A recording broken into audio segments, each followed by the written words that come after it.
श्री स्वामी समर्थ. स्वामी भक्त हो. स्वामी अक्कलकोटीमध्ये आपला स्वागत आहे. तर सुरू करूया आजचा प्रवचन. नित्य स्वामी दर्शन दिवस 52वा.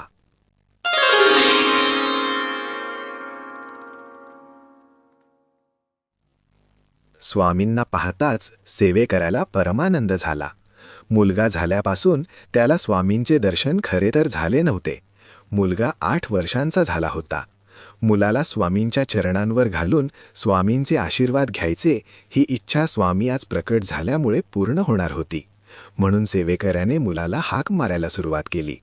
परंतु स्वामींना पाहून तो मुलगा मनात घाबरला होता आणि देवळातच तो एका काळोख्या खोलीत लपून बसला होता. वडिलांची हाक ऐकून मुलगा थरथरत्या आवाजात म्हणाला, "बाबा, या तेजस्वी यतीपुढे यायला भीती वाटते." वडिलांनी त्याला म्हटले, "अरे वेड्या, घाबरू नकोस. ते स्वामी आहेत. त्यांची कृपा झाली म्हणून तू जन्माला आलास." तरीसुद्धा मुलगा बाहेर येत नाही हे पाहून मग पित्याने पुत्रास ओढूनी आणिले. त्यावेळी पुत्रे नेत्र झाकिले. म्हणे, "मी जातो खचित भले, मारू नकारे मज लागी."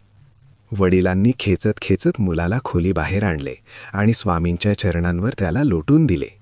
तेव्हा मुलगा आक्रोश करीत म्हणू लागला, "मला मारू नका." त्या क्षणी एक अघटित घटना घडली. त्या मुलाचा देह ताडमाड उंच झाला. तो दसपट वाढला, अक्राळ विक्राळ दिसू लागला. तो स्वामींना विनवणी करू लागला, "यती महाराज, मला मुक्त करा."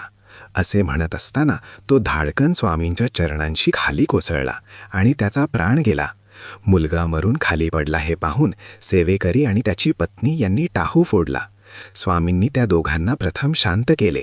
त्या मृत मुलाला भस्म लावले. त्याबरोबर तो धिप्पाड देह पूर्वीसारखाच झाला. मग स्वामी धीरगंभीर स्वरात बोलू लागले, "मी तुला अगोदरच सांगितले होते की तुला मुलगा होईल आणि काही वर्षांनी जाईल. तू इंद्रिय निग्रह कर. तू माझे ऐकले नाहीस. तू झाडाखाली माझ्यासाठी जे अन्नाचे ताट ठेवत होतास ते अन्न एक पिशाच्च खात होता. ते पिशाच्च तुझ्या पोटी आले. आता मी त्या पिशाच्चाला आणि तुझ्या अल्पायुषी मुलाला मुक्त करीत आहे."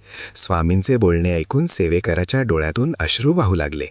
स्वामींच्या दत्तावतारी अस्तित्वाची लोकांना आता जाणीव झाली होती. "भिऊ नकोस, मी तुझ्या पाठीशी आहे." स्वामी त्रिकालज्ञ होते.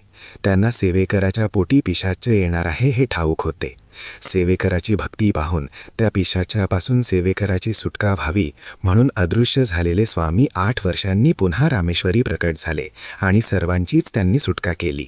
माझ्या प्राणप्रिय स्वामी भक्तांनो, स्वामी आपल्या प्रत्येक भक्ताला त्याच्या दुःखातून मुक्त करीत असतात. सेवेकराच्या प्रारब्धात मूळ नव्हते, पिशाच्च होते. त्याची चुणूक स्वामींनी दाखवली.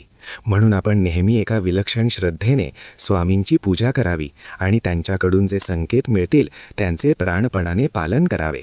स्वामी कधीच भक्तांचे अकल्याण करीत नाहीत हे जरा लक्षात ठेवावे. फक्त जपात रमावे, त्यातच सुख आहे. इति श्री नित्य स्वामी दर्शन दिवस 52वा संपूर्णम.